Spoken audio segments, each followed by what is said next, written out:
चलिए जय हिंद साथियों।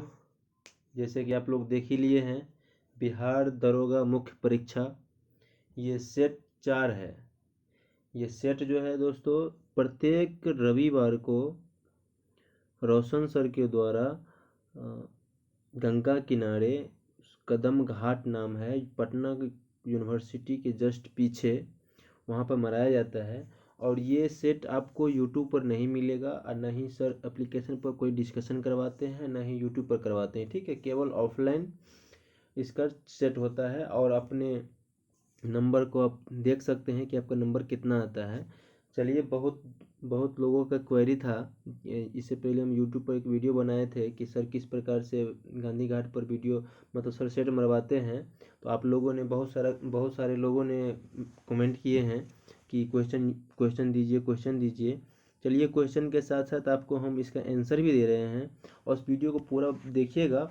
और सबसे पहले आप जब क्वेश्चन को बनाइएगा तो अपना जरूर दे दीजिएगा कि इस क्वेश्चन को हम आंसर क्या बना रहे हैं और हम इस क्वेश्चन का आंसर क्या दे रहे हैं। अगर वो आपका सही होता है तो अपना 1 नंबर इंक्लूड कीजिएगा, अगर वो गलत होता है तो 1/10 नेगेटिव कीजिएगा। ठीक है, इसी के साथ हम क्वेश्चन को शुरुआत करते हैं। ज़्यादा समय नहीं लेंगे और डिस्कशन ज़्यादा नहीं करेंगे, बस क्वेश्चन पढ़ेंगे, इसका आंसर की बातें करेंगे और आगे बढ़ेंगे। ठीक है, चलिए 100 क्वेश्चन है, थोड़ा टाइम सा लगेगा और इसलिए आप लोग चलिए। पहला क्वेश्चन है, निम्नलिखित यूरोपीय शक्ति भारतीय व्यापार में प्रवेश किए और भारतीय व्यापार समाज एवं राजनीति को प्रभावित किया है। इसका क्या कह रहा है जानते हैं? इसका क्रम बताना है। जैसे अंग्रेज कब आया, डच कब आया, फ्रांसीसी कब आया, पुर्तगाली कब आया। इसका सही आंसर होगा दोस्तों, इसका सही आंसर होगा बी, सबसे पहले आया था पुर्तगाली। आप सभी को मालूम है पुर्तगाली सबसे पहले आया था, उसके बाद अंग्रेज आया, उसके बाद डच आया, उसके बाद फ्रांसीसी आया। ठीक है, इस प्रकार इसका आंसर क्या हो जाएगा? इसका आंसर हो जाएगा आपको बी। ठीक है, चलिए अगला क्वेश्चन पर चलते हैं। अगला क्वेश्चन क्या कह रहा है? अगला क्वेश्चन कह रहा है, निम्नलिखित में कौन सा विकल्प सही सुमेलित नहीं है? बताइए। तथाकथित कुशासन के आधार पर मैसूर राज्य का अंग्रेजी राज्य में विलय लॉर्ड विलियम बेंटिंक ने कहा था। दूसरा ऑप्शन बी कह रहा है, ब्रिटिश भारत सरकार का सरकारी खजाना मुर्शिदाबाद से कलकत्ता स्थानांतरित वॉरेन हेस्टिंग्स ने किया था। तीसरा ऑप्शन क्या कह रहा है, सुरक्षा प्रकोष्ठ नीति का अनुसरण लॉर्ड कैनिंग ने किया। डी कह रहा है, राजनीतिक उद्देश्य की प्राप्ति हेतु सहायक संधि का शुभारंभ लॉर्ड वेलेज ने किया। किसने किया? इसका सही आंसर हो जाएगा, सुरक्षा प्रकोष्ठ नीति का अनुसरण किसने किया है? लॉर्ड कैनिंग ने नहीं किया है, इसका दूसरे किया है। ठीक है, तो सुरक्षा प्रकोष्ठ नीति का अनुसरण लॉर्ड कैनिंग ने नहीं किया है, इसीलिए इसका आंसर हो जाएगा। ठीक है, ये इसका गलत है। चलिए अगला आंसर देखते हैं क्या होता है। आप लोग सेट बनाइए, आप लोग क्वेश्चन को पढ़िए और ऑप्शन को मिलाइए। अगर आपका सही होता है तो सही 1 नंबर इंक्लूड कीजिएगा, गलत होगा तो इसको गलत कीजिएगा। ठीक है, पूरा क्वेश्चन 100 क्वेश्चन होगा, बारी बारी देखते रहिएगा। चलिए जल्दी जल्दी देखते हैं। अगला क्वेश्चन कर 3 नंबर, किसने 1911 में प्राथमिक शिक्षा को निःशुल्क एवं अनिवार्य बनाने वाला विधेयक इंपीरियल लेजिस्लेटिव काउंसिल में प्रस्तुत किया, जिसे प्राथमिक शिक्षा का मैग्ना कार्टा कहा गया? किसने किया है दोस्तों? तो किया है गोपाल कृष्ण गोखले ने किया है। किसने किया है? ऑप्शन नंबर ए देखिएगा, लाला लाजपत राय, सुभाष चंद्र बोस, महात्मा गांधी और गोपाल कृष्ण गोखले। तो इसका आंसर हो जाएगा ऑप्शन बी, गोपाल कृष्ण गोखले। चलिए 4 नंबर क्वेश्चन कह रहा है, उस कोण का माप बताइए जिसका संपूरक कोण उस कोण की 1/3 है। 4 नंबर क्वेश्चन क्या कर रहा है? उस कोण का माप बताएं जिसका संपूरक कोण उस कोण की 1/3 है। चलिए आपको ये आंसर बताना है, इसका आंसर हो जाएगा 135 डिग्री। ऑप्शन नंबर ए सही होगा। ठीक है, चलिए अगला क्वेश्चन क्या कर रहा है, निम्न में कौन सा विकल्प सही सुमेलित है? निम्न में कौन सा विकल्प सही सुमेलित है? इसका आंसर क्या होगा आपको बताना है। कौन सा सुमेलित नहीं है? देखिए 3 गो सुमेलित है, एगो सुमेलित नहीं है। सबसे पहले आपको बता दें कि भारतीय कम्युनिस्ट पार्टी 1921 ये बिल्कुल सही है। क्या है? ये बिल्कुल सही है। और कैबिनेट मिशन 1946 ये भी बिल्कुल सही है। सैमन कमीशन 1928 में आया था, ये भी बिल्कुल सही है। लेकिन स्वराज पार्टी ये 1922 नहीं होगा, इसीलिए इसका आंसर क्या हो जाएगा? पूछ रहा है सुमेलित नहीं है, क्या हो जाएगा इसका आंसर? इसका आंसर हो जाएगा स्वराज पार्टी, ऑप्शन बी। ठीक है, चलिए अगला क्वेश्चन क्या कर रहा है, एक द्विअंकी संख्या और उसके, ये मैथ का क्वेश्चन है, आप लोग देख लीजिए। इसका आंसर हम बता देते हैं। इसका आंसर हो जाएगा आपको 4, ठीक है। इसका आंसर क्या हो जाएगा? ऑप्शन नंबर बी 4 हो जाएगा इसका, ठीक है। ये मैथ का क्वेश्चन है, आप लोग बना लीजिएगा। चलिए अगला क्वेश्चन पर देखते हैं। 7 नंबर क्या कर रहा है? अंग्रेज घुसपैठियों ने भारत के करघे को तोड़ डाला और चरखे को नष्ट कर दिया, यह कथन किसका है? यह कथन किसका है? Karl Marx, Harold Laski. चलिए 2 ऑप्शन इधर भी है, टी.डी. गेराट और ई. थॉमसन। चलिए आप लोग इधर देखिएगा, इसका आंसर हो जाएगा 7 का ए। इसका आंसर क्या हो जाएगा? 7 का ए हो जाएगा। चलिए दोस्तों क्वेश्चन थोड़ा सा लंबा होगा, 20-25 मिनट का हो जाएगा, लेकिन आप लोग पूरा सेट बनाइएगा जरूर, ठीक है। क्योंकि ये दरोगा मुख्य परीक्षा और आने वाला दरोगा पीटी और बीपीएससी लेवल का क्वेश्चन है, तो आप लोग जरूर दीजिए। क्वेश्चन पूरा ऑथेंटिक है, पूरा एनसीईआरटी बेसिस है, ठीक है। चलिए अगला क्वेश्चन देखते हैं क्या कर रहा है। अगला क्वेश्चन कर, निम्नलिखित कथनों पर विचार कीजिए। भारत में सहायक संधि, क्या कर रहा है? भारत में सहायक संधि का जन्मदाता डुप्ले था, जिसको सुनिश्चित एवं व्यापक स्वरूप लॉर्ड वेलेजली ने प्रदान किया। दूसरा कह रहा है, सहायक संधि के संबंध में लॉर्ड वेलेजली ने कहा था, हमारी नीति और हमारे लक्ष्य ने भारतीय राजाओं को शून्य की स्थिति में पहुंचा दिया है। तीसरा कह रहा है, कार्ल मार्क्स ने सहायक संधि पर तय राय देते कहा था, स्थानीय राजा का अस्तित्व उसी दिन समाप्त हो गया जिस दिन वे कंपनी द्वारा सुरक्षित बने या कंपनी इसकी सहायक बनी। तो इसका क्या हो जाएगा? इस पर विचार करने के लिए कहा गया है। इसका क्या हो जाएगा? एक कह रहे हैं तो कौन सा सही है, ठीक है। चलिए कौन सही है? इसमें हो जाएगा तीनों सही है, ठीक है। 1, 2 और 3 तीनों सही कहा गया इसमें कथन, ठीक है। चलिए अगला क्वेश्चन करें। सारधा अधिनियम, सारधा अधिनियम 1929 के अंतर्गत लड़कियों एवं लड़कों की विवाह की आयु क्रमशः कितनी निर्धारित की गई थी? चलिए आप लोग बताइएगा, सारधा अधिनियम के तहत लड़की और लड़कियों की शादी की उम्र कितनी तय की गई थी? तो बताना है 14 से 18, ठीक है। ये सारधा अधिनियम। चलिए अगला क्वेश्चन 10 नंबर का मैथ का क्वेश्चन है। 5 लगातार आने वाली संख्याओं का औसत n है, यदि अगली 2 संख्याओं भी सम्मिलित कर ली जाए तो वह 7 संख्याओं का औसत क्या होगा? तो इसका आंसर आप लोग को बता देते हैं। मैथ का क्वेश्चन बना लीजिएगा, n+1, ठीक है। चलिए ऑप्शन नंबर बी सही होगा। चलिए अगला क्वेश्चन क्या कर रहा है?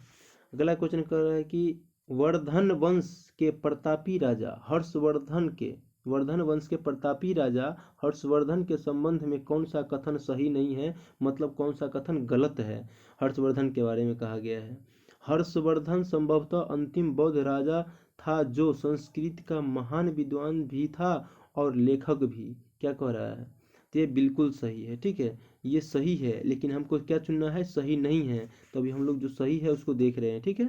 चलिए ऑप्शन नंबर बी क्या कर रहा है? हर्षवर्धन ने अपनी राज्य की राजधानी कनौज से थानेश्वर स्थानांतरित की थी। नहीं, ये गलत है, ठीक है। तो इसका आंसर क्या निकल जाएगा? 11 का बी आंसर निकल जाएगा। चलिए ऑप्शन नंबर हम सी भी देख लेते हैं। अपने राज्यारोहण के उपलक्ष्य में हर्षवर्धन ने 606 ईस्वी में हर्ष संवत की स्थापना की है। ये भी बिल्कुल सही है। हर्षवर्धन के दरबारी कवि वाण्य भट्ट ने इनकी जीवनी हर्षचरित नाम में लिखा है। बिल्कुल ये भी सही है। तो हमको क्या चुनना था? सही नहीं है। तो इसका सही नहीं कौन है? इसका आंसर हो जाएगा बी। चलिए आप लोग सेट बनाइएगा, क्वेश्चन और ऑप्शन सभी पढ़िएगा ताकि आप समझ सकें, ठीक है। क्वेश्चन नंबर 12 का रहा है, मुजरिस किस राज्य का प्रमुख बंदरगाह था? मुजरिस किस राज्य का प्रमुख बंदरगाह था? तो आप लोग जरूर बताइएगा। इसका आंसर हो जाएगा चेर, ठीक है। इसका आंसर क्या हो जाएगा? चेर। चलिए दोस्तों सभी ऑप्शन को हम नहीं पढ़ रहे हैं क्योंकि टाइम ज़्यादा हो जाएगा, इसलिए। चलिए अगला क्वेश्चन 13 नंबर में है, मैथ का क्वेश्चन है, आप लोग बना लीजिएगा। कह रहा है एक ट्रेन और एक कार की गति के बीच का अनुपात 16:15 है और एक बस 480 किलोमीटर की दूरी 8 घंटे में पूरी करती है, तो बस की गति ट्रेन की गति की 3/4 है, तो 6 घंटे में कार कितनी दूरी तय करेगा? ये आंसर है दोस्तों। इसका हम आंसर बता देते हैं। इसका ऑप्शन क्या सही हो जाएगा? इसका आंसर सही होगा ए नंबर। इसका आंसर होगा 450 किलोमीटर, ठीक है। चलिए 14 नंबर क्वेश्चन क्या करें? निम्न कथनों पर विचार कीजिए। देखिए विचार, बीपीएससी और बिहार दरोगा मेंस हो या बिहार दरोगा का पीटी हो, कथनों पर विचार कीजिए। इस प्रकार का क्वेश्चन बहुत आता है, इसलिए आप लोग इस क्वेश्चन से भागिए मत, घबराइए मत। इस क्वेश्चन को पढ़िए ऑप्शन को पढ़िए, आपको आंसर आसानी से मिल जाएगी। देखिए क्या कह रहा है, कपिल मुनि द्वारा प्रतिपादित दार्शनिक प्रणाली को सांख्य दर्शन कहा जाता है। दूसरा कह रहा है योग्य दर्शन के प्रतिपादक पतंजलि को माना जाता है। न्याय दर्शन के प्रतिपादक जैमिनी है। बताइए, विचार करने के लिए कहा गया है, 3 को दिया हुआ है, कौन सा कथन सही है ये पूछा गया है। अब आप ही बताइए इसका आंसर क्या होगा। कह रहा है कपिल मुनि द्वारा प्रतिपादित दार्शनिक प्रणाली को सांख्य दर्शन कहा जाता है। बताइए, बिल्कुल कहा जाता है। ऑप्शन नंबर मतलब 2 कथन कह रहा है। दूसरा नंबर, योग दर्शन के प्रतिपादक पतंजलि को माना जाता है, बिल्कुल। और न्याय दर्शन का प्रतिपादक जैमिनी, नहीं, न्याय दर्शन का हो जाएगा, आप लोग को पता ही होगा न्याय दर्शन का किसको कहा जाता है, गौतम बुद्ध। ठीक है, चलिए अगला। इस प्रकार से इसका आंसर क्या हो जाएगा, 1 एवं 2 सही है। चलिए ठीक है, ये गलत है। अगला 15 नंबर क्वेश्चन क्या कर रहा है कि स्वामी महावीर के भिक्षुणी संघ के प्रधान कौन थी। देखिए क्वेश्चन क्या कर रहा है, स्वामी महावीर के भिक्षुणी संघ के प्रधान कौन थी। तो इसका आंसर हो जाएगा दोस्तों, देखिए ऑप्शन नंबर 1 कर रहा है खेमा, सुजाता, त्रिशला, चंदना। इसका आंसर हो जाएगा चंदना। चलिए अगला क्वेश्चन मैथ का क्वेश्चन है, आप लोग बना लीजिएगा। देखिए अगला क्वेश्चन कर रहा है, हम पढ़ देते हैं। एक दुकानदार अपनी वस्तुओं पर उसके क्रय मूल्य से 40% अधिक अंकित करता है। वो अपनी 3/4 वस्तुओं का विक्रय उस मूल्य पर कर लेता है और शेष वस्तुओं को 40% छूट पर करता है, यह मानकर कि दुकानदार ने जितनी वस्तुएं क्रय की है उन सभी का विक्रय कर दिया। पूरे सौदे पर उसकी हानि या लाभ परसेंट के रूप में ज्ञात कीजिए। देखिए बहुत आसान है, लाभ हानि के क्वेश्चन से पूछा जाता है। इसका आंसर हम बता रहे हैं, आप लोग बना लीजिएगा। 26% लाभ होगा इसका आंसर। ठीक है, 16 नंबर का। चलिए अगला क्वेश्चन क्या रहा है, निम्न कथनों पर विचार कीजिए। निम्न कथनों पर विचार कीजिए। देखिए 2 कथन दिया गया है, विचार करना है। मुगल काल में महाभारत का फारसी अनुवाद रजनामा नाम से हुआ था। बताइए पहला कथन क्या कर रहा है, मुगल काल में महाभारत का फारसी अनुवाद रजनामा नाम से हुआ था। दूसरा कथन कर रहा है पंचतंत्र का फारसी अनुवाद अनवार ए सुहेली नाम से हुआ था। देखिए 2 कथन है, दोनों कथन में कौन सा सही है आपको बताना है। तो आपको बता दें, इसका ऑप्शन नंबर कवर केवल 1, केवल 2, 1 एवं 2 दोनों, नहीं 1 नहीं 2 दोनों। इसमें बता दें कि सभी का सभी सही है। क्या है इसका आंसर हो जाएगा सी, दोनों कथन सही है। चलिए अगला क्वेश्चन क्या कर रहा है, अगला क्वेश्चन कर रहा है निम्न में किसका संबंध अकबर के शासनकाल में नहीं है। अकबर के शासनकाल के संबंध नहीं है ये बताना है आपको। दहसाला बंदोबस्त को लागू किया जाना बिल्कुल है। इबादत खाना की स्थापना बिल्कुल सही है। और दीन इलाही की घोषणा ये अकबर द्वारा बिल्कुल किया गया है। संगमरमर पर की जाने वाली विशेष चित्रकारी पिट्रा ड्रयूरा का प्रारंभ ये बिल्कुल गलत है, ये अकबर ने नहीं किया था, ये दूसरे शासक ने किया था। इसलिए इसका आंसर सी हो जाएगा, अति डी हो जाएगा। इसका आंसर क्या हो जाएगा, डी। ठीक है, चलिए अगला क्वेश्चन क्या करें, 19 नंबर, किस युद्ध को विजयनगर साम्राज्य के शानदार युग का अंत माना जाता है। किस युद्ध को विजयनगर साम्राज्य के शानदार युग का अंत माना जाता है, इसका आंसर बताना है आप सभी को। ऑप्शन नंबर 1 पानीपत का तृतीय, पानीपत का प्रथम युद्ध, सी का रहा है तालिकोटा का युद्ध, डी का रहा है आदोनी का युद्ध। इसका आंसर क्या हो जाएगा, इसका आंसर हो जाएगा तालिकोटा का युद्ध। ठीक है, इसका आंसर क्या हो जाएगा, तालिकोटा का युद्ध। चलिए अगला क्वेश्चन क्या कर रहा है, निम्नलिखित में से किसने सेना को नगद वेतन देने की व्यवस्था समाप्त कर वहेज का मतलब होता है भूमि कर वसूलने का अधिकार या इतलाक या धनादेश के लिए पत्र के माध्यम से वेतन भुगतान करने का आदेश दिया था। तो इसका आदेश कौन दिया था, अलाउद्दीन खिलजी, फिरोज शाह तुगलक, मोहम्मद बिन तुगलक और बलबन। किसने दिया था, ये दिया था फिरोज शाह तुगलक ने दिया था। ठीक है, चलिए अगला क्वेश्चन देखते हैं क्या कर रहा है। प्रभात ने, ये बैंक का क्वेश्चन मैथ का क्वेश्चन है, आप सॉरी ये मैथ का क्वेश्चन है, आप लोग बना लीजिएगा। प्रभात ने एक बैंक से कुछ राशि 8% वार्षिक साधारण ब्याज की दर पर उधार ली और उसने वही राशि 12% वार्षिक दर पर आशीष को दे दी। तदनुसार 12 वर्षों बाद उसे 960 रुपये का लाभ होता है। तो मूल राशि ज्ञात करना है। ठीक है, इसका आंसर हम बता देते हैं, इसका आंसर हो जाएगा ऑप्शन नंबर डी 3000, इसका आंसर हो जाएगा। ठीक है, चलिए अगला क्वेश्चन हम बताते हैं, निम्न कथनों पर विचार करें। कह रहा है निम्न कथनों पर विचार करें, आपको विचार करना है। भारत में संविधान सभा का गठन कैबिनेट मिशन प्लान के तहत हुआ था? दूसरा कह रहा है कैबिनेट मिशन योजना के तहत संविधान सभा में कुल सदस्यों की संख्या 389 निर्धारित की गई थी। तीसरा कथन कह रहा है कुल सदस्य में 292 सदस्य निर्वाचन होना था, जिसमें कांग्रेस ने 225 प्रतिनिधि निर्वाचित होकर संविधान सभा पहुंचे। तीन कथन दिया गया है और तीन कथन के अनुसार आपको पता हो जाना चाहिए कि भारत में संविधान सभा का गठन कैबिनेट मिशन प्लान के तहत हुआ था, बिल्कुल सही है। और दूत कह रहा है कैबिनेट मिशन योजना के तहत संविधान सभा में कुल सदस्यों की संख्या 389 निर्धारित की गई है, ये भी बिल्कुल सही है। इसीलिए इसका आंसर 1 और 2 हो जाएगा और 3 गलत हो जाएगा। ठीक है, इसका आंसर क्या हो जाएगा? ऑप्शन नंबर ए। चलिए अगला क्वेश्चन क्या कर रहा है? अगला क्वेश्चन कर रहा है कि निम्न कथनों पर विचार कीजिए। क्या कर रहा है? निम्न कथनों पर विचार कीजिए। भारतीय संविधान को 26 नवंबर 1949 को संविधान सभा में अंगीकृत किया था। दूसरा कह रहा है, दूसरा कथन 26 जनवरी 1950 को संविधान को लागू किया गया था। कथन एक और कथन दो दोनों है, दोनों पर विचार करना है, जो कि दोनों कथन बिल्कुल सही है, इसलिए इसका आंसर सी हो जाएगा। दोस्तों थोड़ा सा स्पीड में पढ़ रहे हैं, एकदम से गोली की तरफ पढ़ रहे हैं, छेद कर देना है क्वेश्चन को पढ़िए, स्पीड से मतलब नहीं है। क्वेश्चन को जितना स्पीड में पढ़िएगा, जितना माइंड कंसंट्रेट कीजिएगा, उतना आप लोग के लिए ज़्यादा बेनिफिट रहेगा। इसीलिए हम स्पीड में चल रहे हैं ताकि 100 क्वेश्चन है, समय ज़्यादा ना लगे। ठीक है, चलिए अगला क्वेश्चन कह रहा है राष्ट्रपति द्वारा राज्यसभा के सदस्यों का नामांकन का नियम किस देश के संविधान से लिया गया है? अब बताइए किस देश से लिया गया है? 24 नंबर के क्या करें? Option number A Ireland, B Germany, C Britain, D America. कहाँ से लिया गया है? ये लिया गया है आयरलैंड से। दोस्तों जर्मनी से क्या लिया गया है?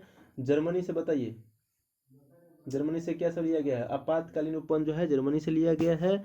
और ब्रिटेन से क्या लिया गया है? ब्रिटेन से लिया गया है संसदीय प्रणाली, एकल नागरिकता, विधि का शासन, ये सारा ब्रिटेन से लिया गया है। आप सभी को मालूम। अमेरिका से तो पता ही होगा दोस्तों, अमेरिका से क्या लिया गया है? मौलिक, अमेरिका से बहुत सारा लिया गया है, जैसे मौलिक अधिकार लिया गया है, सर्वोच्च न्यायालय लिया गया है, न्यायिक पूर्णावलोकन लिया गया है, राष्ट्रपति पर महाभियोग का प्रक्रिया अमेरिका से ही लिया गया है। इसका आंसर क्या हो जाएगा? ऑप्शन नंबर ए। चलिए ठीक है, 25 नंबर क्वेश्चन क्या करा है? निम्न में कौन सा विकल्प सही सुमेलित नहीं है? देखिए विकल्प दिया गया है संविधान संशोधन भाग 20 में है, मूल अधिकार भाग 3 में है, पंचायत राज व्यवस्था 9 का क में है, मूल कर्तव्य 4 के क में है। इसमें से सुमेलित नहीं है, उसे चुनना है हमें। इसमें बता दे दोस्तों, संविधान संशोधन भाग, संविधान भाग 20 में है, बिल्कुल सही है। ठीक है, और कह रहा है मूल अधिकार भाग 3 में है, ये भी बिल्कुल सही है। पंचायती राज व्यवस्था 9 के क में है, ये बिल्कुल गलत है, इसीलिए हमारा आंसर क्या हो जाएगा? सुमेलित नहीं है, पंचायत राज व्यवस्था, ये ऑप्शन नंबर सी गलत हो जाएगा। ठीक है, हमारा आंसर हो गया। चलिए अगला क्वेश्चन देखिए, मैथ का क्वेश्चन है, आप लोग देख लीजिए, इसको बना लीजिएगा। एक समकोण त्रिभुज की भुजा 3, 4 और 5 सेंटीमीटर लंबी है। यदि इसे 3 सेंटीमीटर वाली भुजा के अनुदिश घुमाया गया तो इस तरह से बने शंकु का आयतन क्या होगा? इस प्रकार बने क्या होगा बताइए? आप लोग मतलब बना के आप लोग का आंसर देख लेना है क्या होगा। इसका आंसर हम बता देते हैं, 16 पाई सेंटीमीटर क्यूब होगा। ठीक है, चलिए अगला क्वेश्चन क्या कर रहा है कि भारत के संविधान के अनुच्छेद 371 मतलब जी में दिए गए विशिष्ट उपबंध किस राज्य से संबंधित है?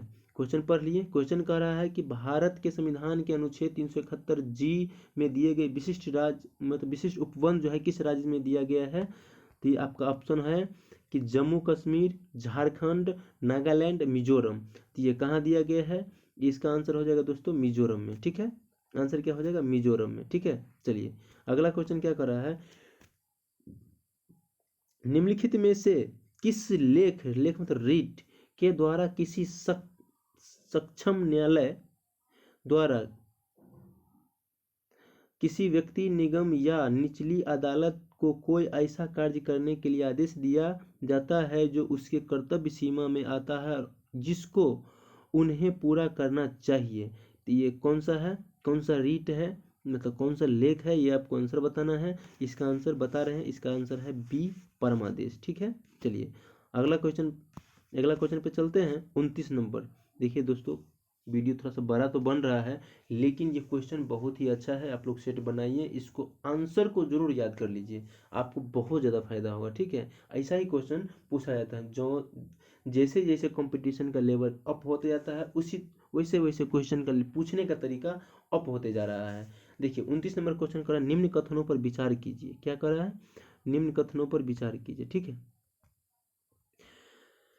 कार्यकाल पूर्ण होने से पहले संसद महाभियोग लगाकर राष्ट्रपति पद को मतलब हटा सकता है।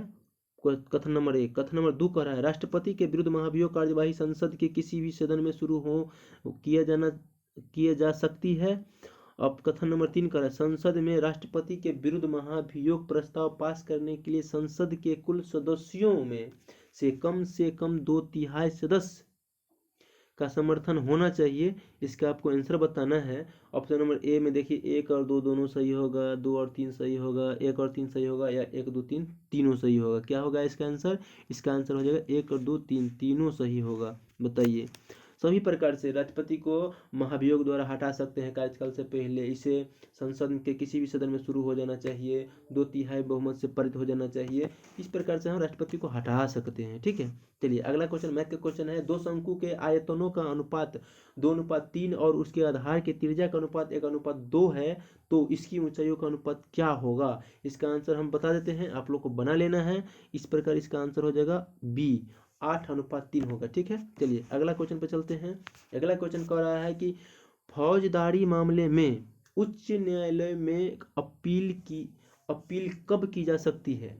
अपील जो फौजदारी मामले में उच्च न्यायालय में अपील कब की जा सकती है? ऑप्शन नंबर 1 कह रहा है, प्रथम श्रेणी दंडाधिकारी के द्वारा दी गई सजा के विरुद्ध, चीफ जुडिशियल मजिस्ट्रेट के द्वारा दी गई सजा के विरुद्ध, एग्जीक्यूटिव मजिस्ट्रेट के द्वारा दी गई सजा के विरुद्ध, जिला एवं सत्र न्यायाधीश मतलब सेशन जज के द्वारा दी गई सजा के विरुद्ध। इसका आंसर क्या होगा आप लोग को कमेंट करना है। इसका आंसर होगा ऑप्शन नंबर डी, बिल्कुल जिला एवं सत्र न्यायाधीश के द्वारा दी गई सजा के विरुद्ध जो है फौजदारी मामले में उच्च न्यायालय में अपील की जा सकती है। चलिए ठीक है, अगला क्वेश्चन क्या करा, अमेरिकी स्वतंत्रता की घोषणा कब की गई थी? अमेरिकी स्वतंत्रता की घोषणा कब की गई थी? इसका ऑप्शन आप लोग देख लीजिए, 1976 में, 1688 में, 1947 में और 1981 ईस्वी में। कब की गई थी? की गई थी 1776 ईस्वी में की थी। इसका आंसर हो जाएगा आंसर ऑप्शन नंबर ए 1776 इसका आंसर हो जाएगा।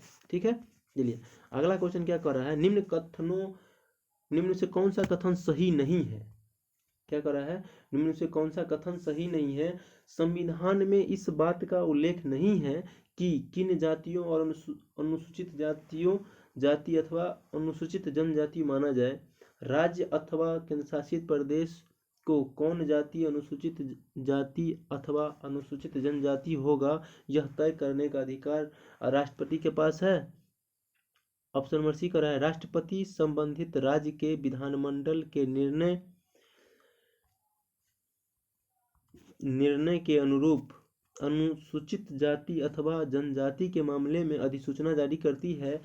ऑप्शन नंबर डी कह रहा है कि राष्ट्रपति द्वारा जारी अधिसूचना में किसी अनुसूचित जाति या अनुसूचित जनजाति को तोड़ने या हटाने का काम सिर्फ संसद कर सकती है। इसका आंसर आपको सही सही बताना है। इसका आंसर मतलब क्या कर रहा है, क्वेश्चन फिर से सुन लीजिए एक बार।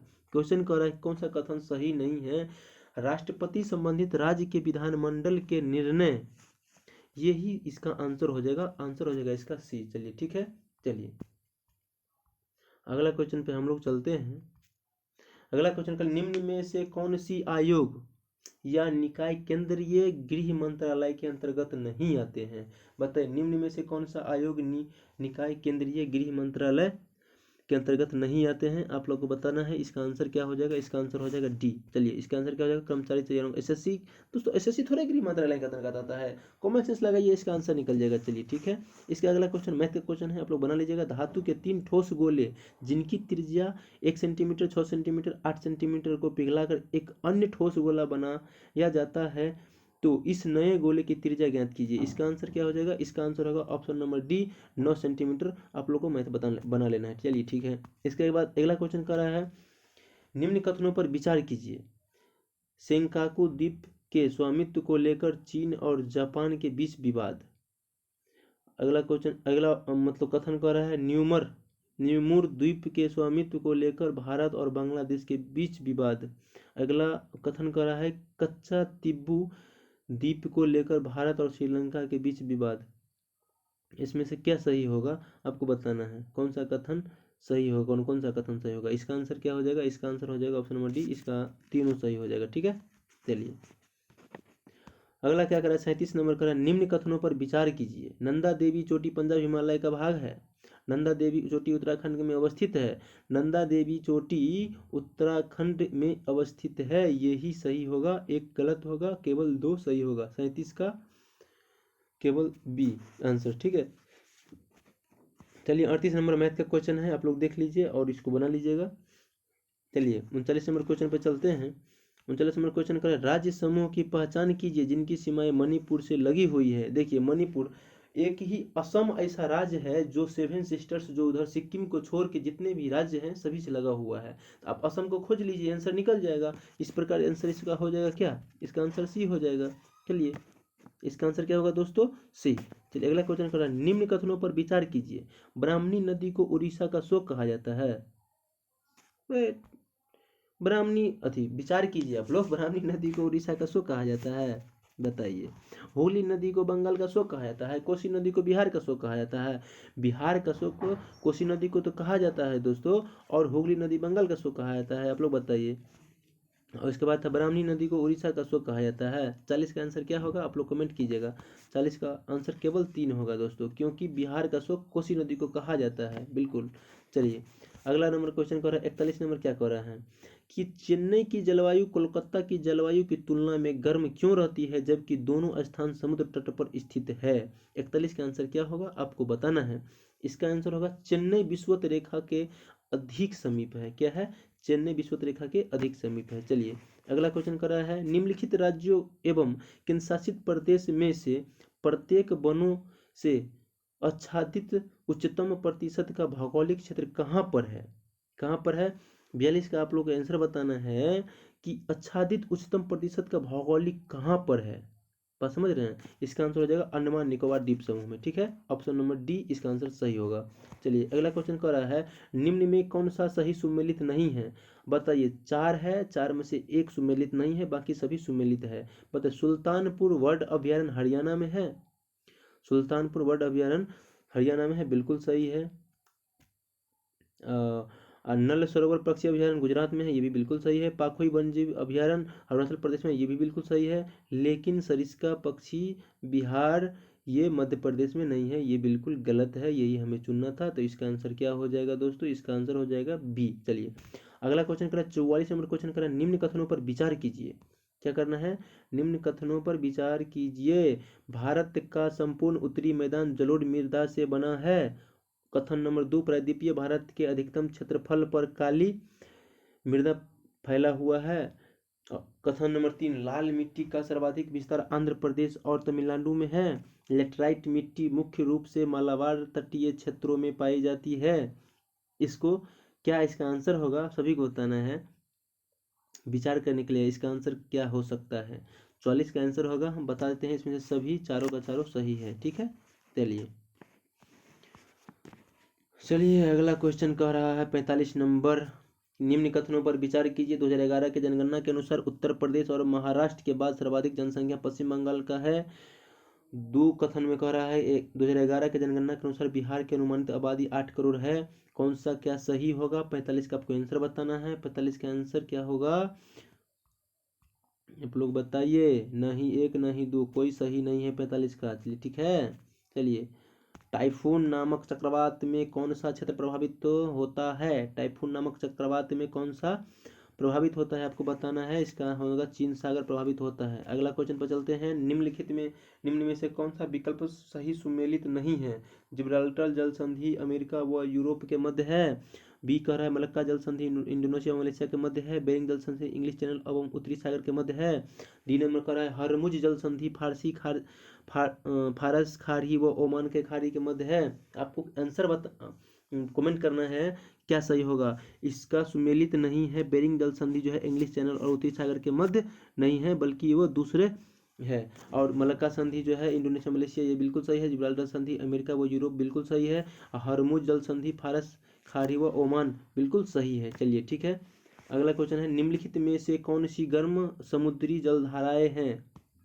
कह रहा है गर्म समुद्री जलधाराएं कौन है निम्नलिखित में से। Option number A Gulf Stream, Kuril Kuroshio, बात समझ रहे हैं, क्यूरोसियो क्यूराइल कैलिफोर्निया। सी कर रहा है क्यूरेसियो गल्फ स्ट्रीम कनारी, गल्फ स्ट्रीम डी कर रहा है गल्फ स्ट्रीम मोजाम्बिक ब्राजील। क्या इसका सही आंसर होगा गर्म समुद्री जलधारा है, इसका आंसर बिल्कुल सही होगा डी। चलिए ठीक है, गल्फ स्ट्रीम मोजाम्बिक ब्राजील। देखिए दोस्तों, जिन भाइयों को लग रहा है कि ये स्पीड में चल रहा है तो प्लीज़ आप लोग थोड़ा सा धीमे कर ले, सेटिंग दिया गया है और आप लोग थोड़ा सा धीरे देख सकते हैं। ठीक है, चलिए हम थोड़ा सा स्पीड में इसलिए जा रहे हैं क्योंकि 100 क्वेश्चन है, वीडियो बड़ा हो जाएगा। चलिए अगला क्वेश्चन कर रहा है निम्न कथनों पर विचार कीजिए। निम्न कथनों पर विचार कीजिए। समस्त पृथ्वी के क्षेत्रफल का 75% भाग जल से आच्छादित है। आच्छादित मतलब होता है 75% जल, मतलब 75% भाग पर जल है।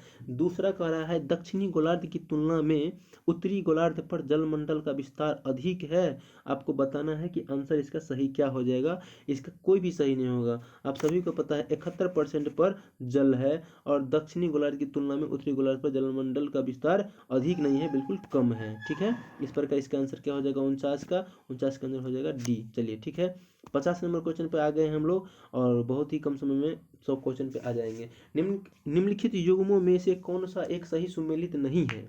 निम्नलिखित कथनों में से कौन सा सुमेलित नहीं है।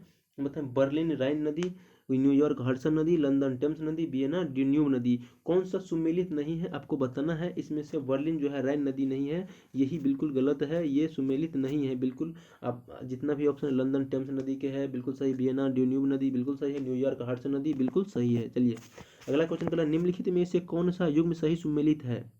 निम्नलिखित में से कौन सा युग्म बिल्कुल सही सुमेलित है आपको बताना है। ईसाई चर्च से संबंधित है, यहूदी सिनेगोग से संबंधित है, पारसी अग्नि मंदिर से संबंधित है और उपयुक्त सभी सही है, ये बताया गया है। इसका आंसर हो जाएगा उपयुक्त सही। ये सभी संबंधित है, ईसाई चर्च से संबंधित है, यहूदी सिनेगोग से संबंधित है, पारसी अग्नि मंदिर से संबंधित है। एक बिल्कुल याद रखना है दोस्तों। ठीक है, अगला क्वेश्चन बताइए।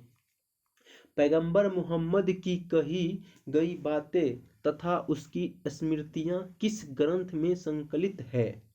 बता दें कि पैगंबर मोहम्मद की कही गई बातें और उसकी स्मृतियां किस ग्रंथ में संकलित है। ये हदीस में संकलित है, कुरान में संकलित है, तोराह में है, जिंदा अवस्था में है, किस में है तो इसमें है हदीस। हदीस नामक एक ग्रंथ है, इसमें संकलित है। ठीक है, बिहार का प्रसिद्ध मंदिर गिरी मंदिर कहाँ अवस्थित है। बिहार का प्रसिद्ध मंदिर गिरी मंदिर जो है कहाँ पर अवस्थित है, ये बांका जिला में अवस्थित है। चलिए ठीक है, अगला क्वेश्चन कह रहा है निम्न में कौन सा विकल्प सही सुमेलित नहीं है। पुष्कर मेला उदयपुर राजस्थान, कंस मेला मथुरा उत्तर प्रदेश। अगला कह रहा है हरिहर क्षेत्र मेला सोनपुर बिहार, केला देवी मेला करौली राजस्थान। इसमें से कौन सुमेलित कौन सुमेलित नहीं है। पुष्कर मेला जो है जयपुर में नहीं लग रहा है पुष्कर मेला, इसका आंसर बिल्कुल सही होगा ऑप्शन नंबर ए। चलिए ठीक है, अगला क्वेश्चन है मैथ का क्वेश्चन है, आप लोग बना लीजिएगा। और इस 56 नंबर क्वेश्चन मैथ का क्वेश्चन है, 57 मैथ का क्वेश्चन है, 58 मैथ का क्वेश्चन है, 59 मैथ का क्वेश्चन है, 60 मैथ का क्वेश्चन है, 61 62 ये सब मैथ का क्वेश्चन है। आप लोग मैथ का क्वेश्चन को बना लीजिएगा। ठीक है, चलिए और ये सॉरी आंसर बता देते हैं। मैथ का 55 नंबर का आंसर क्या होगा। 55 नंबर का आंसर हो जाएगा ए। क्या हो जाएगा ए। 56 नंबर का आंसर हो जाएगा आपको ए। 57 नंबर का आंसर क्या होगा बताते। ये रीजनिंग का क्वेश्चन है, बना लीजिएगा आप लोग। 4/15 इसका आंसर हो जाएगा 57 नंबर का। चलिए ठीक है, और 58 नंबर का आंसर क्या हो जाएगा। मैथ का क्वेश्चन है, 58 नंबर का आंसर हो जाएगा ऑप्शन नंबर ए, बिल्कुल सही होगा। और 59 नंबर का आंसर क्या होगा आप लोग बना लीजिएगा मैथ का क्वेश्चन। 59 नंबर का आंसर होगा ऑप्शन नंबर बी। और 60 नंबर का आंसर क्या होगा बता देते हैं आप लोग को। 60 नंबर का आंसर सी होगा सही। ठीक है, और 61 का आंसर सही होगा, 61 का भी सही सी सही होगा। 62 का बी आंसर सही होगा। ठीक है, और 63 नंबर रीजनिंग का क्वेश्चन है। 63 नंबर देख लीजिए, भरबल को ये लिखा जाता है तो इसको क्या लिखा जाएगा, तो फिगर को किस भाषा में क्या लिखा जाएगा इसका आंसर, लेकिन इसका आंसर कहीं गलत दिया गया है, ठीक है। तो आप लोग सही निकाल लीजिएगा, 64 का मतलब 63 का आंसर हो जाएगा डी दिया गया है, ठीक है। और 64 मैथ का क्वेश्चन है, 64 का हो जाएगा, 64 का क्वेश्चन देख लीजिए। 64 का ललित पूरब की ओर 8 किलोमीटर जाता है, ये डायरेक्शन का क्वेश्चन है, बहुत ही आसान क्वेश्चन है, ठीक है। इसका आंसर डी होगा, ठीक है। चलिए 65 भी रीजनिंग का क्वेश्चन है, छोटा बड़ा लंबा है, तो 65 का ईपी सबसे लंबा है। और इस प्रकार से कह रहा है, 66 क्वेश्चन पे फिर आ जाते हैं कि भारत में निर्धनता के स्तर का आकलन किस आधार पर किया जाता है। निर्धनता का मतलब समझ रहे हैं ना, जो गरीब आदमी है उसको आकलन किस आधार पर हम लोग करते हैं। राष्ट्र के राष्ट्रीय आय में प्रति व्यक्ति योगदान के आधार पर, राज्य के प्रति व्यक्ति आय के आधार पर, लोगों के क्रय शक्ति के आधार पर, परिवार के उपभोग व्यय के आधार पर, किस प्रकार से हम लोग करते हैं, ये कहा गया है। 66 का डी, इस परिवार के उपभोग व्यय के आधार पर हम लोग आकलन करते हैं निर्धनता का। चलिए ठीक है। 67 नंबर क्वेश्चन कह रहा है कि राष्ट्रीय आय का आकलन निम्न में से किस एक को छोड़कर अन्य सभी तरीकों से किया जा सकता है। सभी प्रकार की आय का योग, बी कह रहा है सभी प्रकार के बचत का योग, सी कह रहा है सभी प्रकार के निर्गतों का योग, और डी कह रहा है सभी व्ययों का योग। अब बताइए कि किस प्रकार हम आय का आकलन कर सकते हैं केवल एक तरीके को छोड़ करके। तो इसका आंसर बिल्कुल बी होगा, सभी प्रकार के बचत का योग को छोड़ करके हम आय का आकलन कर सकते हैं। इसका आंसर क्या हो जाएगा, 67 का आंसर हो जाएगा ऑप्शन नंबर बी सही, ठीक है। अगला क्वेश्चन कर रहा है, मुद्रा आपूर्ति की माप M3 में किसे सम्मिलित नहीं किया जा सकता है। देखिए, बैंकों की मांग, जनता के पास नगद मुद्रा, डाक खानों की मांग जमा, अब बैंक की समाधि अवधि। देखिए ऑप्शन नंबर ए जो कर है बैंक की मांग जमा, ठीक है, ये M3 में सम्मिलित है, लेकिन डाक खानों की मांग जमा जो है M3 में सम्मिलित नहीं है, इसलिए इसका आंसर हो जाएगा डाक खानों की मांग जो है, इसका आंसर हो जाएगा, ठीक है। अगला क्वेश्चन देखते हैं, रीजनिंग का क्वेश्चन है। 4 तिया 12 का स्क्वायर है, 11 नंबर 99 का स्क्वायर है, और 15 अठे ओ सॉरी 4 तिया 12, ठीक तो 4 तिया 12 का स्क्वायर 144 है, 11 99 का स्क्वायर 9801 है। इसी प्रकार से 15 छक्का 90 होता है, 15 छक्का 90 का स्क्वायर 81 से होगा, बिल्कुल सही आंसर है। रीजनिंग का क्वेश्चन है, इसमें कोई हिचकिचाहट तो होनी नहीं चाहिए। अब देखिए अगला क्वेश्चन कर रहा है, निम्न कथनों पर विचार कीजिए कि प्रथम पंचवर्षीय योजना हेराल्ड डोमर मॉडल पर आधारित था, जिसमें कृषि क्षेत्र का प्रमुखता के स्थान पर दिया गया था। दूसरी पंचवर्षीय योजना सोवियत संघ के 1928 के फेल्डमैन योजना का अनुसरण करके बनाया गया था। बी कर जिसमें उद्योगों का विकास तथा औद्योगिकरण की रणनीति की शुरुआत की गई थी। तीसरा कह रहा है कि तृतीय पंचवर्षीय योजना में सर्वाधिक बल कृषि क्षेत्र को दिया गया तथा कृषि नीति इस प्रकार लागू किया गया जिससे हरित क्रांति आने की मार्ग प्रशस्त हुआ। इसमें से कौन सा कथन सही है, ये कहा गया है। ओह सॉरी, हाँ, इसमें से कौन सा कथन सही है ये आप लोग को बताना है, ठीक है। ये 70 नंबर का आंसर क्या होगा आप लोग को बता दें, 70 नंबर का आंसर हो जाएगा ऑप्शन नंबर डी, मतलब तीनों सही है। चलिए ठीक है। अगला क्वेश्चन क्या कर रहा है, अगला क्वेश्चन, निम्न कथनों पर विचार कीजिए। प्रत्यक्ष कर एक प्रकार का प्रगतिशील कर है, इनका भार निर्धन व्यक्ति पर कम तथा धनी पर अधिक पड़ता है। दूसरा कथन कर, अप्रत्यक्ष कर का स्वरूप प्रतिगामी होता है, इसका भार धनी व्यक्तियों पर कम और निर्धन व्यक्तियों पर अधिक पड़ता है। इसमें से कौन सा कथन सही है ये बताना है आपको। इसमें से दोनों सही है, ठीक है, इसमें से कथन में से दोनों सही है। चलिए ठीक है। अगला क्वेश्चन क्या कर रहा है, 72 नंबर क्वेश्चन कर रहा है, 1944 के आरंभ में ब्रिटेन वुड्स व्यवस्था का संबंध किससे था। ब्रिटेन और वुड्स से संबंध किससे था। 72 का आंसर हो जाएगा ऑप्शन नंबर सी, विनिमय दर पर था, ठीक है। ऑप्शन नंबर क्वेश्चन नंबर 73 क्या कर रहा है, निम्नलिखित में से कौन सा समूह केंद्रीय कर से संबंधित है। केंद्रीय कर से संबंधित कौन कौन सा है आप लोग बता दीजिए। ऑप्शन नंबर देखिए, ऑप्शन नंबर में कर रहा है उत्पाद शुल्क, सीमा शुल्क और आयकर, ये जो है केंद्रीय कर है। बाकी जो उत्पाद शुल्क, बिक्री कर, सीमा शुल्क, इसमें देखिए हमें सिर्फ समूह में मतलब केंद्रीय कर पूछा गया था। इस प्रकार से केंद्रीय कर हम लोग कह सकते हैं उत्पाद शुल्क, सीमा शुल्क, आयकर, ये सब केंद्रीय शुल्क है। कर जो है ना 2 प्रकार से 3 प्रकार से लगता है, ठीक है। एक तो राज्य का राजकीय कर, मतलब राजकीय कर हुआ, केंद्रीय कर हुआ। तो केंद्र सरकार का कर लगा, देखिए कौन कौन से पर लगता है। ऑप्शन नंबर डी सही होगा। 74 नंबर कह रहा है कि 8वीं पंचवर्षीय योजना में किस में देश में औद्योगिक विकास की नीति अपनाई गई।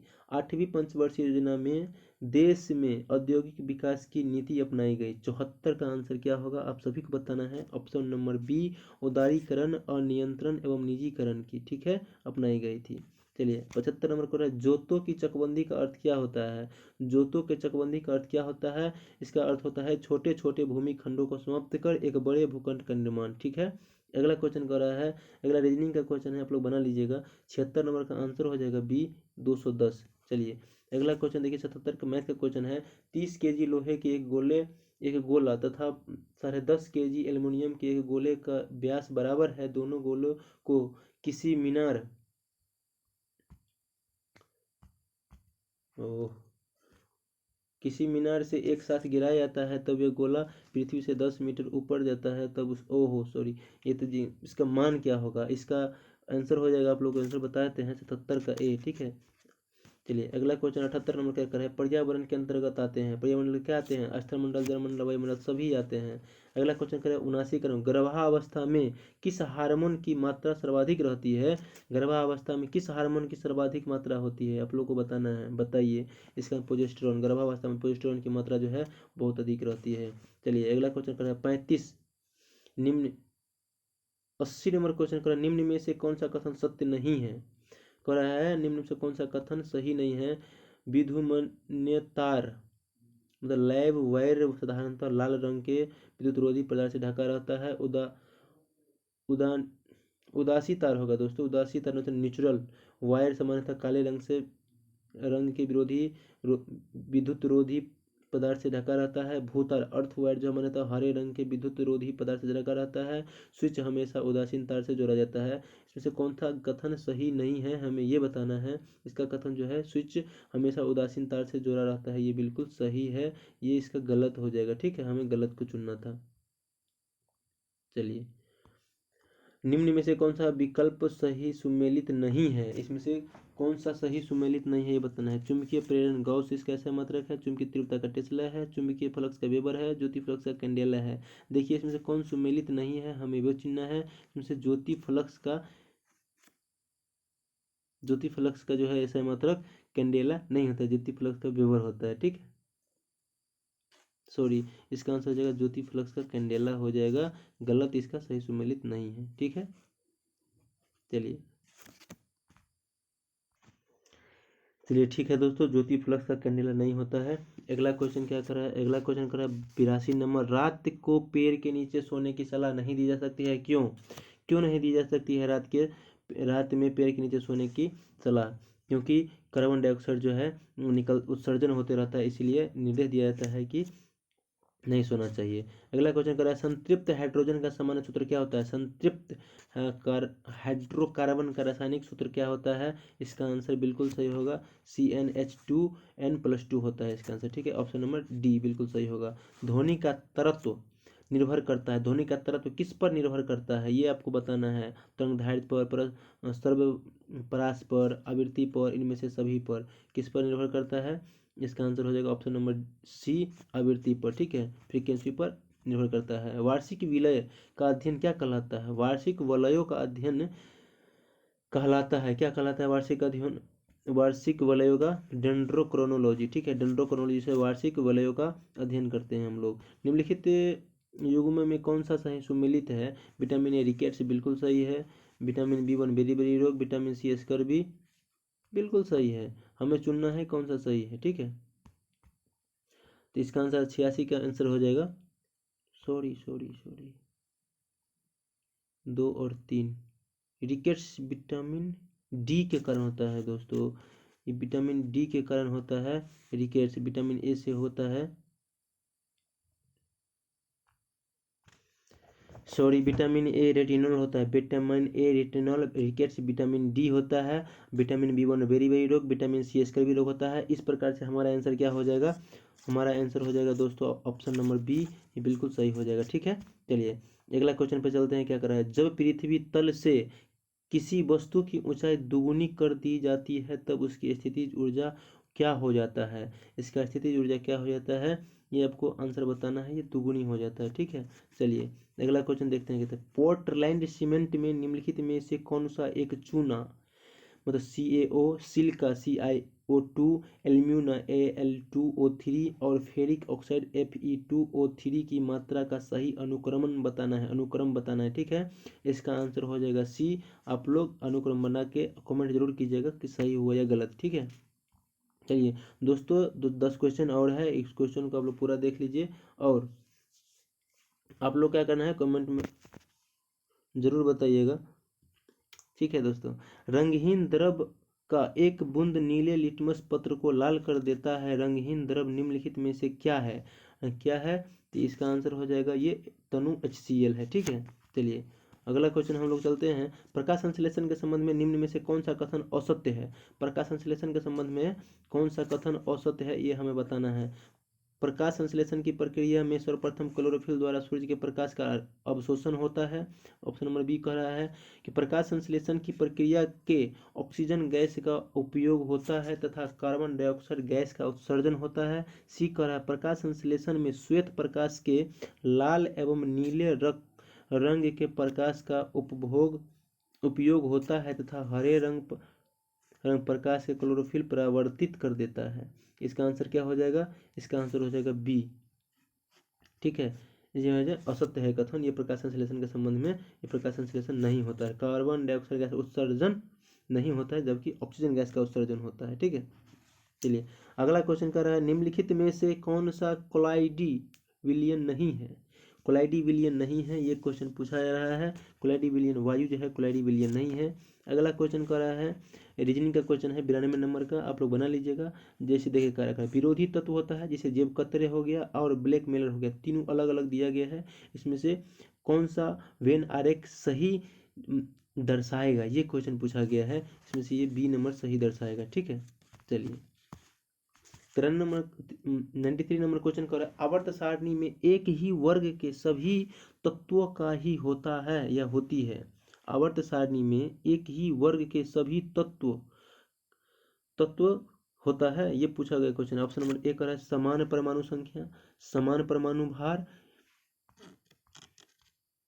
या समान विद्युत ऋणात्मक या समान रासायनिक गुण। इसका आंसर हो जाएगा समान रासायनिक गुण। ठीक है, चलिए अगला क्वेश्चन कर रहा है प्रति वर्ष किस तिथि को हरित उपभोक्ता दिवस मनाया जाता है। किस तिथि को हरित उपभोक्ता दिवस मनाया जाता है। देखिए दोस्तों, ये उपभोक्ता दिवस ये कुछ भी कौन सा डे कब मनाया जाता है ये बिल्कुल आप लोग को याद होना चाहिए। मैंने एक सभी एग्जाम पूछा था, ये 28 सितंबर को। ठीक है, अगला क्वेश्चन कर रहा है एथेनॉल या इथाइल अल्कोहल के पीने के दुरुपयोग को रोकने के लिए निम्न इनमें से मेथेनॉल, पिरोडीन अथवा कॉपर सल्फेट जैसे विषैले पदार्थ मिश्रित कर दिए जाते हैं, ऐसे एथेनॉल को क्या कहते हैं। ऐसे एथेनॉल को हम लोग कहते हैं विकृतीकृत एल्कोहल। ठीक है, अगला 96 नंबर क्वेश्चन क्या कर रहा है जिस प्रकार बैंकों का संबंध धन से है उसी प्रकार परिवहन का संबंध किससे है। बैंक का संबंध धन से है, उसी प्रकार परिवहन का संबंध किससे है, आप लोग बता दीजिएगा। माल से संबंधित है। ठीक है, परिवहन माल से संबंधित है। 97 नंबर क्वेश्चन का निम्न कथनों पर विचार कीजिए। शिराओं में रक्त का परिवहन शरीर के विभिन्न अंगों से हृदय की ओर होता है। धमनी में रक्त का परिवहन हृदय से शरीर के विभिन्न अंगों की ओर होता है। हृदय के मांसपेशी को रक्त तथा ऑक्सीजन की आपूर्ति कोरोनरी वाहिनी द्वारा की जाती है। आप लोग कौन सा कथन सत्य है ये बताना है। 97 का ऑप्शन नंबर डी, ये बिल्कुल कथन सत्य है, सभी कथन सत्य है। ठीक है, चलिए अगला क्वेश्चन 98 नंबर का रहा है कथन एक में कह रहा है कि वासोप्रेसिन हार्मोन की कमी से डायबिटीज मिलिटस रोग की उत्पत्ति होती है।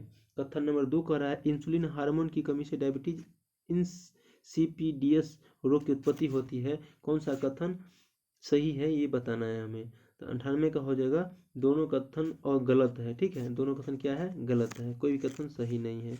99 नंबर क्वेश्चन कर रहा है कि पारिस्थितिकी तंत्र में ऊर्जा का प्रवाह होता है। पारिस्थितिकी तंत्र में ऊर्जा का प्रवाह किस प्रकार होता है, किस प्रकार से होता है, प्रवाह होता है। 99 का ऑप्शन हो जाएगा ऑप्शन नंबर ए, बिल्कुल सही हो जाएगा, एक दिशीय प्रवाह होता है उसका। ठीक है। 100 नंबर क्वेश्चन क्या कर रहा है, अनुदैर्ध्य तरंग की उत्पत्ति हो सकती है। अनुदैर्ध्य तरंग की उत्पत्ति क्या हो सकती है, ऑप्शन नंबर ए, ठोस द्रव गैस तीनों में। दोस्तों जाते जाते एक बात बता दें, ये वीडियो आप लोगों को कैसा लगा जरूर बताइएगा कमेंट में। और दोस्तों कुछ अगर गलती हो गई होगी तो प्लीज़ माफ़ कर दीजिएगा। और हम लोग ऐसे ही प्रत्येक दिन 50 क्वेश्चन का जो सेट चलता है रोशन सर के द्वारा, उस क्वेश्चन को हम लोग डिस्कशन करेंगे। बहुत ही अच्छा से तरीके से करेंगे, थोड़ा सा आप लोग कोऑपरेट कीजिएगा और वीडियो को शेयर कर दीजिएगा। जो बहुत सारे लोगों का क्वेरी था कि क्वेश्चन अपलोड कीजिए, क्वेश्चन अपलोड कीजिए, आंसर के साथ क्वेश्चन अपलोड हो गया है, आप लोग इसे शेयर कर दीजिएगा। और कितना आप लोग का नंबर आ रहा है, देखिए 84 नंबर एक लड़का का हाईएस्ट नंबर था टॉपर का इस सेट का। आप लोग अपना अपना जरूर बताइएगा कितना नंबर आ रहा है, ताकि आप पता चल सके कि आप लोग कहाँ पर हैं, किस स्थिति में हैं। ठीक है, धन्यवाद दोस्तों, बने रहिए आप लोग, चैनल को सब्सक्राइब जरूर कर लीजिएगा। धन्यवाद दोस्तों।